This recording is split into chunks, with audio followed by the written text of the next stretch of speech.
Hello students, कैसे हैं आप लोग। उम्मीद करता हूं परीक्षा की तैयारी आप बड़े ही ज़ोर शोर से कर रहे होंगे। आज मैं एक विशेष सूचना लेकर आया हूं।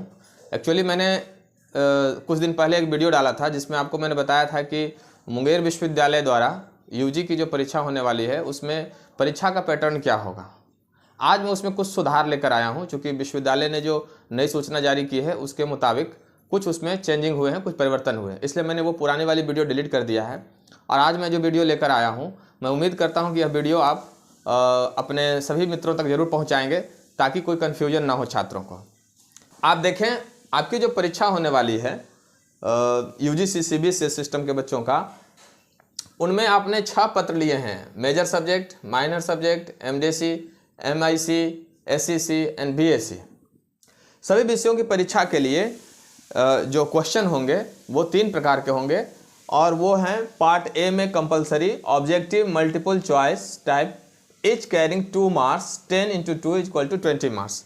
मतलब पहले 10 प्रश्न दिए होंगे जो 2-2 नंबर के होंगे और वो सभी को बनाना अनिवार्य होगा और ये टोटल 20 मार्क्स के हो गए। दूसरा जो प्रश्न होगा वो होगा शॉर्ट आंसर टाइप, लघुत्तरीय प्रश्न।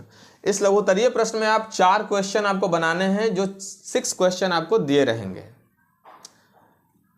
4 questions to be answered out of 6 questions, each carrying 5 marks. तो 4 × 5 = 20 मार्क्स।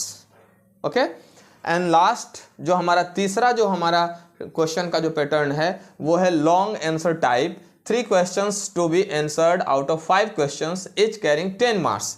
3 क्वेश्चन आपको बनाने हैं, 5 प्रश्न आपको दिए रहेंगे इस तीसरे ग्रुप में, दीर्घ उत्तरीय प्रश्न है ना। और इसमें आप बनाएंगे 10-10 नंबर के क्वेश्चन 30 मार्क्स के।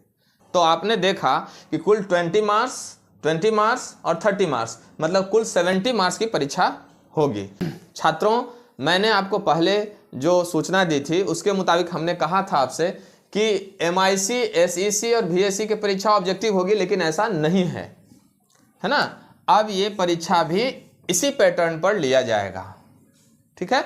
मतलब ये परीक्षा अब ऑब्जेक्टिव होने का जो था वो परिवर्तित कर दिया गया है। अब ऑब्जेक्टिव परीक्षा नहीं ली जाएगी। अब आपकी सभी विषयों की परीक्षा, मतलब MJC, MIC, MDC, MIC, SEC और बीएससी, इन सभी 6 पत्रों की परीक्षा सब्जेक्टिव ली जाएगी।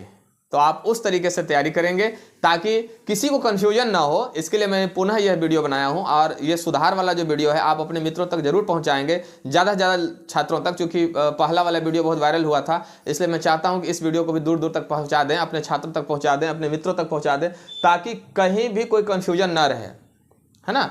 मैं सुधार के लिए वीडियो बना रहा हूँ और मैं आपको बता दूँ कि सभी विषयों की परीक्षा सिर्फ और सिर्फ कंपल्सरी प्रश्न, मतलब वस्तुनिष्ठ प्रश्न 10 रहेंगे, शॉर्ट आंसर टाइप रहेंगे, 6 में 4 आपको देने हैं, और पार्ट सी में लॉन्ग आंसर टाइप क्वेश्चन रहेंगे जो 5 में आपको 3 देने हैं। अब आप परीक्षा की तैयारी कैसे करेंगे, जो मैंने पहले भी आपको बताया था। सबसे पहले तो आज का विचार लेते हैं कि मन को एकाग्र बनाएं, आप कंसंट्रेट करें अपने पढ़ाई की तरफ।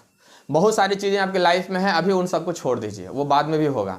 अभी बस परीक्षा की तैयारी में लग जाइए। और तैयारी किस तरह से होगी, ये फैक्चुअल है, मतलब सारे फैक्ट्स जो आप याद करेंगे। जैसे मान लो मैंने कहा कि अर्थशास्त्र के पिता कौन हैं, तो एडम स्मिथ। यदि हमने पूछा कि उनकी पुस्तक कब पब्लिश हुई थी, तो 1776 ईस्वी, 1776। तो ये जो आप बता रहे हैं ये फैक्ट हैं। लेकिन यदि हमने पूछा कि अर्थशास्त्र को परिभाषित करें, तो अर्थशास्त्र को परिभाषित करने के लिए हमें डिटेल में जाना होगा, लॉन्ग आंसर में जाना होगा कि अर्थशास्त्र में बहुत सारे लोगों ने अलग अलग परिभाषाएं दी हैं, उन परिभाषाओं का हमें वर्णन करना होगा। लेकिन यदि क्वेश्चन आता है कि अर्थशास्त्र की धन संबंधी परिभाषा दें, सिर्फ धन संबंधी, तो वो शॉर्ट आंसर क्वेश्चन हो जाएगा।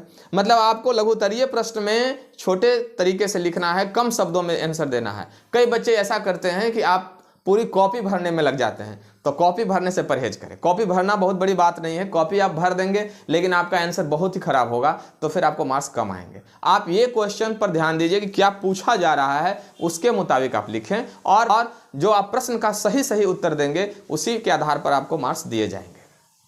प्रश्नों में खासतौर पर अर्थशास्त्र के जो विद्यार्थी हैं उनके लिए मैं बता दूं कि आप इंट्रोडक्शन के बाद उसका अगर एसम्पशंस है तो एजम्पशंस के बाद यदि डायग्राम है तो डायग्राम के अलावा अगर मैथमेटिकल इंटरप्रिटेशन आप कर सकते हैं तो वो भी आप करें। और इस तरह से आप पूरे ही क्वेश्चन का जवाब दें ताकि आप बहुत अच्छे मार्क्स ला पाएँ।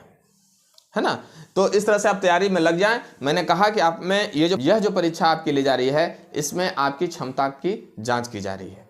इसमें आपसे यह जाना जाएगा कि आप किस तरह से शॉर्ट आंसर में भी अपनी बातों को रख सकते हैं और लॉन्ग आंसर में भी रख सकते हैं। मतलब आप में कवि का भी गुण होना चाहिए और आप में लेखक का भी गुण होना चाहिए। कवि क्या करता है, पूरे सागर को गागर में डाल देता है, और लेखक क्या करता है, पूरे गागर को सागर में डाल देता है।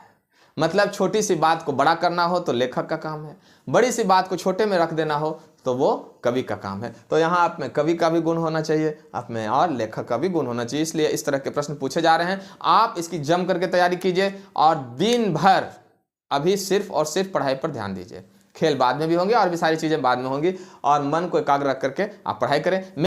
मेरी तरफ से सभी छात्र छात्राओं को बहुत सारी शुभकामनाएं हैं। आप अपनी पढ़ाई करें और अच्छे अंकों से पास करें। उम्मीद करता हूं कि सभी आप प्रथम श्रेणी से उत्तीर्ण हों। मेरी तरफ से शुभकामनाएं। All the best to all of you.